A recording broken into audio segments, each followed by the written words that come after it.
Today we are making sweet and sour chicken. You're going to start by cleaning and cutting your chicken into cubes. I'm using chicken thighs, but you can use chicken breast if you'd like.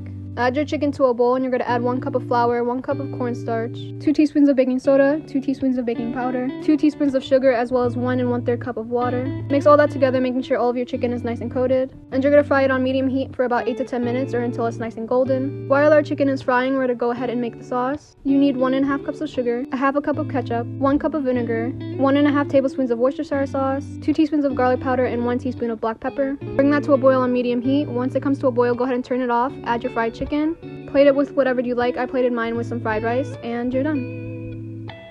Okay, carrying on from my last video, this is how I prepared my homemade pasta. I sauteed some garlic in about 3 tablespoons of butter, added chicken broth, also poured in some half and half, and Parmesan cheese.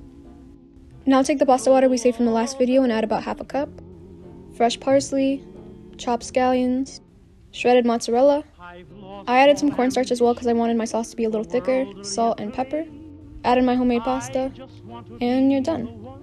I didn't have enough time to plate it all fancy because the adhan went off pretty soon after this, but it was so good. I've been wanting to make Gigi Hadid's vodka pasta recipe for a while now, but obviously without the vodka, so this is how you do it. Chop up 1 medium-sized onion and a handful of garlic. Boil some water and cook your pasta. Once your pasta is done cooking, go ahead and take some of the pasta water out and set that to the side. In a pan, add some olive oil and saute your onions and garlic. Here I'm adding 2 cans of tomato paste and sauteing that for about 5 minutes. After that, go ahead and add in some heavy cream. I added in about 1.5 cups and I mixed that in. Now as the replacement for the vodka, I use a tablespoon of lemon juice. Added in some crushed red pepper, a 1/2 stick of butter, salt and pepper to season. Turned off the heat and added in some Parmesan cheese and a little bit of the pasta water that we saved. Added in my pasta, and that's pretty much it. I topped it with some dry basil because I didn't have any fresh, some crushed red pepper flakes, and there you go. I also tripled the recipe because I have a big family, so keep that in mind. 1 cup of brown sugar, 1 cup of peanut butter, 1 teaspoon of baking soda, 1 packet of vanilla powder, 1 egg, 1 teaspoon of milk, as many chocolate chips as you desire, handful of chopped walnuts. Mix, roll into balls and place on your baking sheet. Bake at 350 for 14 minutes.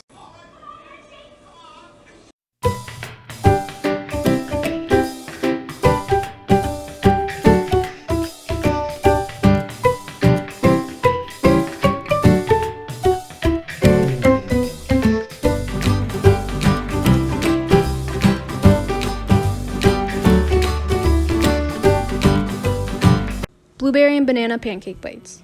It's currently almost 1 o'clock in the morning and I thought I'd show you guys what I'm making for sahur. Here I'm showing you that I added my pancake batter to donut hole tins. If you have cake pop tins, those will work as well. I cut up a banana and added it on top of half of my batter and added blueberries on the other half. I baked them at 375 for 12 minutes. Once the 12 minutes are done, you want to take them out of the oven and flip them, then bake them again for another 3 minutes. Once they're fully cooked, go ahead and take them out and add it to a bowl. Add your butter, add your syrup, and you're done. Let's make some buttery garlic naan bread. You guys already know how much I love my carbs, so let's just get right into this one. Start with a 1/2 cup of warm water, 1 teaspoon of sugar, and 2 1/4 teaspoon of active dry yeast and set aside. In a bowl, add 2 1/4 cups of all-purpose flour, a 1/2 cup of plain yogurt, a 1/2 teaspoon of salt, 1 tablespoon of oil, and go ahead and add in your yeast mixture. You can either use a mixer or your hands to knead your dough. I'm using my hands to show you that you don't need a mixer to make dough. Let your dough rest for 1 hour. After 1 hour, go ahead and section it off into 6 pieces. Create your dough into balls. You want to roll them out into about a 1/2 inch thick. Add some oil to a hot pan and go ahead and throw on your dough. You know it's ready to flip when bubbles start forming on the top of your bread and the other side is slightly golden. Now in a separate bowl, add some melted butter, some garlic powder, and cilantro. Brush it onto your bread, and we are done. It's pretty easy, very flavorful, and delicious with really any saucy type dishes. I've gotten so many requests to do a video on how I season my fries and my chicken and waffles video, so this is how I did it. You're going to start off by peeling, cleaning, and cutting your potatoes. You're going to fry them on medium heat until they're nice and golden, like so. I added them to a bowl and seasoned them with garlic salt, a little bit of black pepper, as well as dried cilantro. And that's literally it, guys. This is probably the easiest recipe I've posted on my TikTok, but there you go. Chicken mashed potato bowl. This is more of an easy comfort food meal, so if you don't want to go too crazy for dinner, this is for you. I started off by dicing some chicken breast and setting it to the side. I added buttermilk, 1 egg, cornstarch, salt, and pepper to 1 bowl. And in another bowl I added flour and a tablespoon of each of these seasonings. I'll list them in the comments. You want to take your diced chicken and add it to your buttermilk. Then straight from there you want to add it to your flour and then fry them. While my chicken was frying, I started on my mashed potatoes. I drained the water and added sour cream, milk, butter, salt, and garlic powder and mashed it up. I didn't have enough time to show you everything else I made, but that's how your chicken should look. I also made cornbread muffins, corn, and white cheddar mac and cheese on the side. I went ahead and plated my mashed potato bowl and added gravy on top. And there you go. Here's a little Palestinian twist on focaccia bread. I served it with tea this morning and it was amazing. You're going to start off with 1 tablespoon of yeast and 1.5 cups of warm water. Set that to the side, and now in a mixer bowl, add 3 tablespoons of olive oil, 1 1/4 teaspoons salt, 3.5 cups of flour. Go ahead and add in your yeast mixture. Mix until your ingredients are well incorporated. Now in a baking tray of your choice, add olive oil on the bottom and let your dough rise for 1 hour.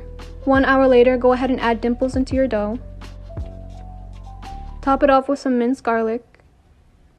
Here I'm mixing za'atar and olive oil and drizzling it on top as well. I added a little more za'atar on top, some fresh rosemary and a rosemary sprig, popped some shai on the stove, and baked my bread at 350 for 45 minutes. And this is how it came out. I'll be writing the written recipe on my Instagram tomorrow.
How to make jambalaya.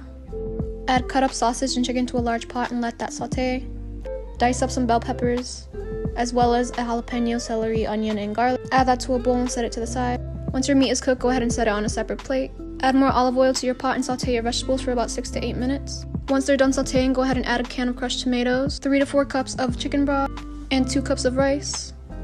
For your seasoning, go ahead and add 2 tablespoons of Cajun seasoning, some dried thyme, a half a teaspoon of cayenne, and mix. Add bay leaf. When it comes to a boil, go ahead and cover it and time it for 20 minutes. Once your rice is cooked, go ahead and add your meat and mix it in. This is when you can add any additional seasoning if you feel like it's needed. Plated my dish and added chopped chives on top, and there you go.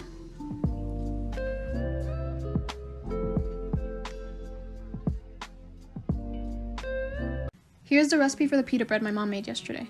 First, sift 4 cups of flour. Then you want to get 1 cup of warm water, add 1 tablespoon of yeast and 1 tablespoon of sugar. Mix and set aside. To your flour, you want to add 2 tablespoons of sugar, 1 teaspoon of baking powder, 1 teaspoon of salt, and 2 teaspoons of vinegar. Once your yeast has become frothy, go ahead and add it to your flour. You want to knead the dough with your hands.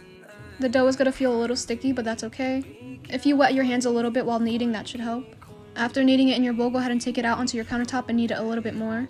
As my mom is showing here, you can add slightly more water if you feel like your dough is still rough. Keep kneading it until it's nice and smooth. Cover your dough, you want to let it rest for 1 to 3 hours. Form into balls, you want to let that rest for another 10 minutes. Flatten out your bread, you want to let that rest for another 20 minutes. Bake at 550 and you want to keep your eye on them because they cook very fast. And you're done. Funnel cake churro sundaes. You're going to start off by taking a half a cup of milk and adding it to a pot. 6 tablespoons of butter, 1/2 teaspoon of salt, 1 tablespoon of sugar, 1/2 cup of water, and let it come to a simmer. Then add in 1 cup of flour. Stir your flour in quickly and add it to a separate bowl. You want your dough to cool completely before we carry on. In the meantime, go ahead and mix cinnamon and sugar together. I also fried my funnel cake. Once your dough is cooled, go ahead and add 3 eggs one at a time. Fill a piping bag and fry your churros until they're a nice golden color. Take them straight from the oil into your cinnamon sugar mixture and coat them. Now it's time to plate, so go ahead and get your funnel cake and sift some powdered sugar on top. Add your churros to the sides. I added ice cream right in the middle with a chocolate drizzle. Topped it off with some strawberries. And there you go. Hershey chocolate chip cookies. My niece came over today and wanted to bake some chocolate chip cookies, so that's exactly what we did. Here's her adding in all the ingredients. I'm gonna list all the ingredients and measurements in the comments for you guys.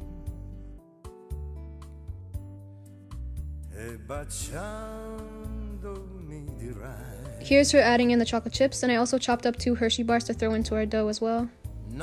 Let your dough cool for about 30 minutes in the fridge before you bake them. And when you're ready to bake them, go ahead and add some Hershey's on top and bake at 350 for 12 to 15 minutes. We camped out in front of the stove waiting for our cookies because we were bored. And they came out so good. My brother got a little impatient and started stealing cookies. She was really happy.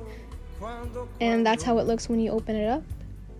We decided to eat it with some ice cream and finished off our night with happiness. Biscoff cheesecake. I'm going to list all the ingredients in the comments for you guys, but for now I'm just going to show you what I'm doing. I added my biscuits, sugar, and a pinch of salt, as well as some butter in a food processor. It should look something like this, and then you're going to add it to the bottom of a pan. Put it in the fridge to cool, and then you're going to start on your filling.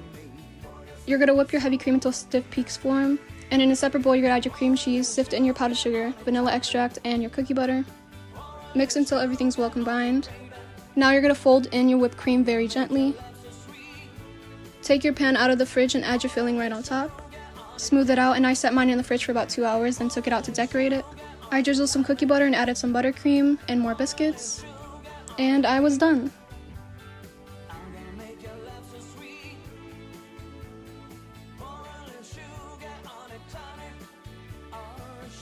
Mouth-watering lemon pepper wings.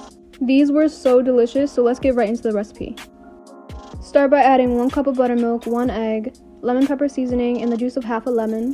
Mix all that up, and now onto our flour mixture. Add 2 cups of flour, a heaping tablespoon of cornstarch, 1 to 2 tablespoons of adobo, lemon pepper seasoning, garlic powder, onion powder, salt, pepper, and cayenne. Now take your chicken wings and dip them in your buttermilk mixture, then straight into your flour mixture. And you want to fry them on medium heat for 10 minutes.